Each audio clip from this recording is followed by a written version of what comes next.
You ready? Okay. Big Sam left Seattle in the year of 92 with George Pratt, his partner, and brother Billy too. They crossed the Yukon River and found a bonanza gold below that old white mountain, just a little southeast of Nome. Sam crossed the majestic mountains to the valleys far below. He talked to his team of huskies as he mushed on through the snow, with the northern lights a-running wild in the land of the midnight sun. Yes, Sam McCord was a mighty man in the year of 91. Where the river is winding, big nuggets they're finding. North to Alaska, go north, the rush is on. Hi, everyone. How are you doing today? Good. Well, I am glad to be here. See all your smiling faces. Smile. Okay. Today is going to be a great day because not only will you get to know me better by the end, but you will also get to know each of these wonderful individuals. My name is Monica Sletton, and I am here today to share with you a little about myself. I will begin by telling you about my background, my education, and to polish it all off, my hobbies. Before I begin, though, we need to have a few housekeeping tasks to go over.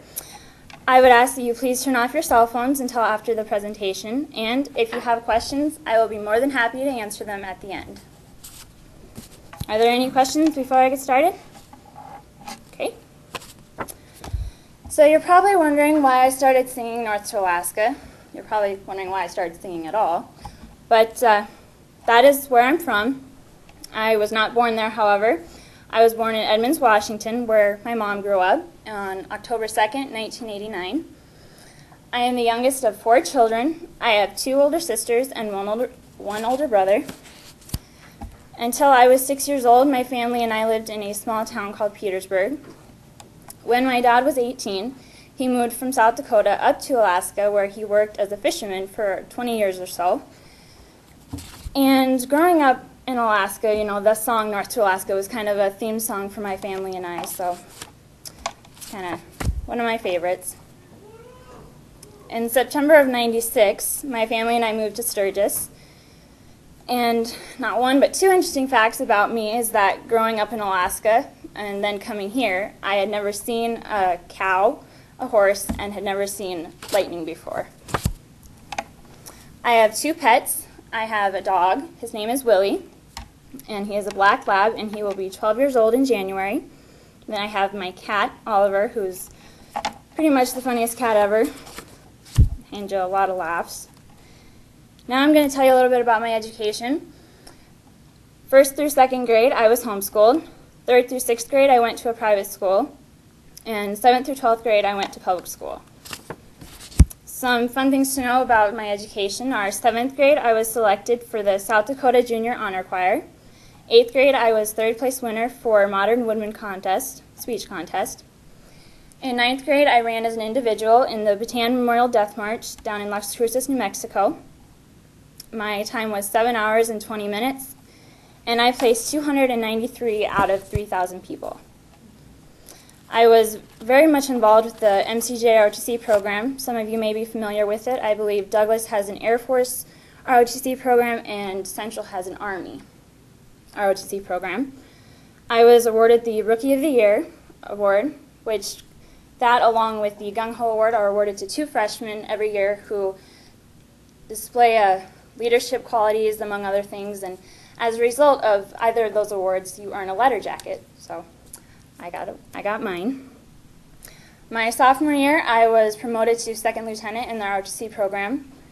And also through ROTC, I sang for quite a few community events. Most of them were through the American Legion, but I sang for others as well.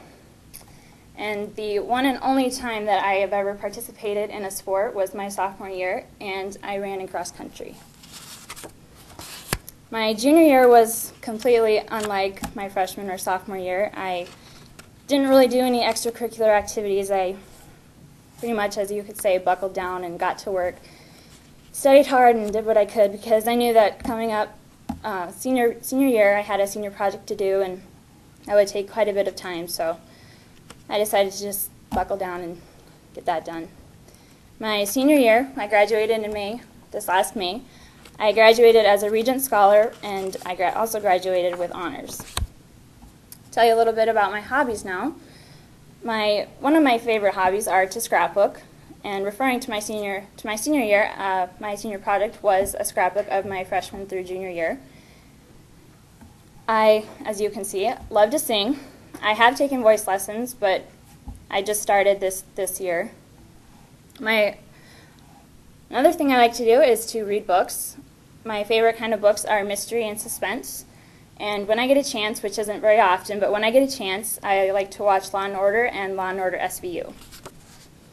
I enjoy playing Frisbee and doing basically anything outdoors.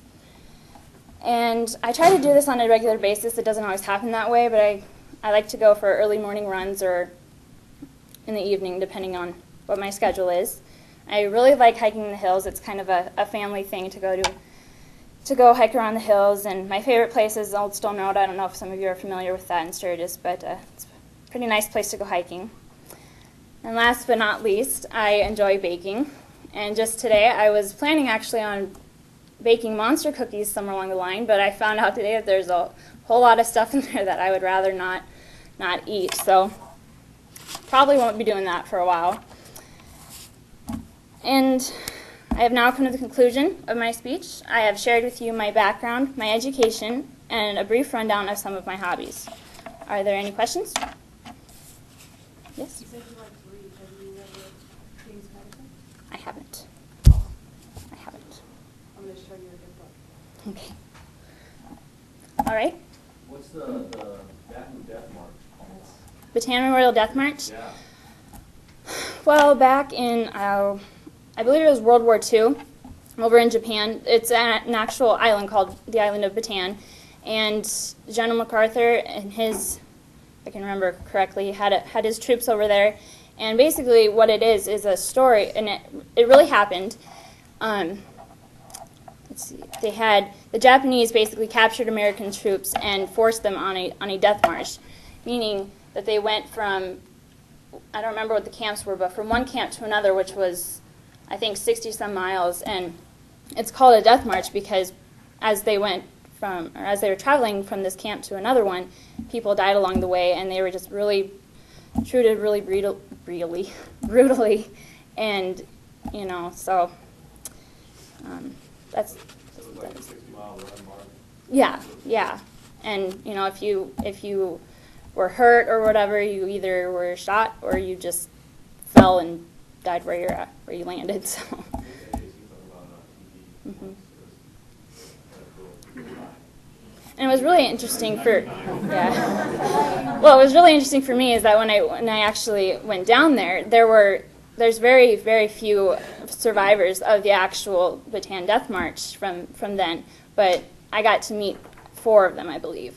At the end of the run, they're rather old, as you can imagine, but they were all seated together. There's 4 of them, I believe, and right there at the end. So as soon as you cross the finish line, they're there to congratulate you, and you can talk to them, shake their hand, whatever. Super hot during it too, or something? The year I went, it wasn't, but the program I was with have been doing it for a couple years now, and they said that it's been up in the 100 degrees and stuff. But it was only like 70 when I went, so yeah.